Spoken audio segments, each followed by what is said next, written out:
الحمد لله رب العالمين والصلاة والسلام على رسول الله وعلى آله وأصحابه أجمعين। প্রিয় দিনী ভাই ও বোনেরা, আজকের দিনটি আমাদের জন্য অত্যন্ত সৌভাগ্যের দিন। আজ আমরা পবিত্র রমজানের প্রথম রোজা পালন করছি। কত মানুষ গত রমজানে আমাদের সাথে ছিল, আজ তারা কবরের অন্ধকারে চলে গেছে, আর আমরা এখনো বেঁচে আছি, রোজা রাখার তৌফিক পেয়েছি। এটা আল্লাহ তাআলার বড় একটা নিয়ামত, বড় একটা রহমত। এজন্য আমরা সবাই বলি আলহামদুলিল্লাহ। আল্লাহ রাব্বুল আলামিন কোরআনুল কারীমে ইরশাদ করেন, ইয়া আইয়ুহাল্লাযীনা আমানু কুতিবা আলাইকুমুস সিয়াম কামা কুতিবা আলাল্লাযীনা মিন ক্বাবলিকুম লাআল্লাকুম তাত্তাকুন। হে ঈমানদারগণ, তোমাদের উপর রোজা ফরজ করা হয়েছে যেমন ফরজ করা হয়েছিল তোমাদের পূর্ববর্তীদের উপর, যাতে তোমরা তাকওয়া অর্জন করতে পারো, খোদা ভীতি অর্জন করতে পারো। প্রাণের ভাইরা আমার, রোজা শুধু না খেয়ে থাকার নাম রোজা নয়। রোজা হলো তাকওয়া শেখার প্রশিক্ষণ, খোদা ভীতি শেখার প্রশিক্ষণ। চোখের রোজা রয়েছে, জিহ্বার রোজা রয়েছে, কানের রোজা রয়েছে, অন্তরেরও রোজা রয়েছে। যদি গীবত করি, মিথ্যা বলি, ঝগড়া করি, তাহলে শুধু ক্ষুধাই থাকবে, সওয়াবের কোনো কিছু বাকি থাকবে না, সওয়াবের কোনো কিছুই থাকবে না।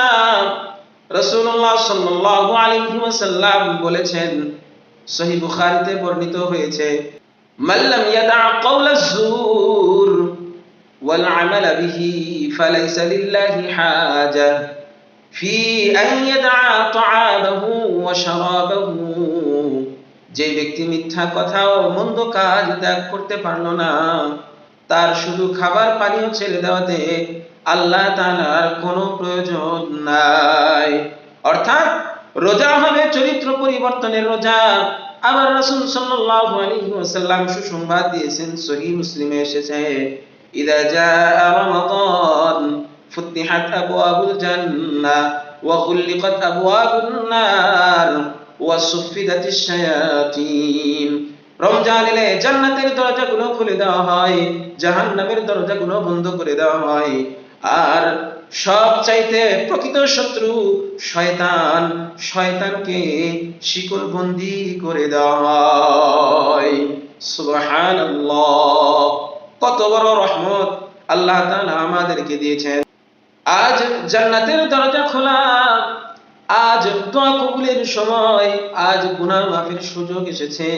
তাই আসুন প্রথম রোজা থেকেই আমরা নিয়ত করি, 5 ওয়াক্ত নামাজ জামাতের সাথে আদায় করব, কোরআন তেলাওয়াত করব, গরিব দুঃখীদের সাহায্য করব, গুনাহ থেকে দূরে থাকব, পুরো রমজান তাকওয়ার সাথে কাটাবো।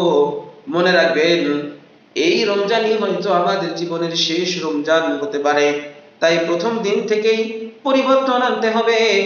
আল্লাহ তাআলা আমাদের সবাইকে কবুল করুন, আমাদের রোজাগুলো কবুল করুন, আমাদেরকে আল্লাহ তাআলা মাফ করে দিন এবং জান্নাতের সর্বোচ্চ মাকাম জান্নাতুল ফিরদাউস নসিব করুন। সকলেই পড়েন আমিন। ওয়া আখিরু দাওয়ানা আলহামদুলিল্লাহি রাব্বিল আলামিন।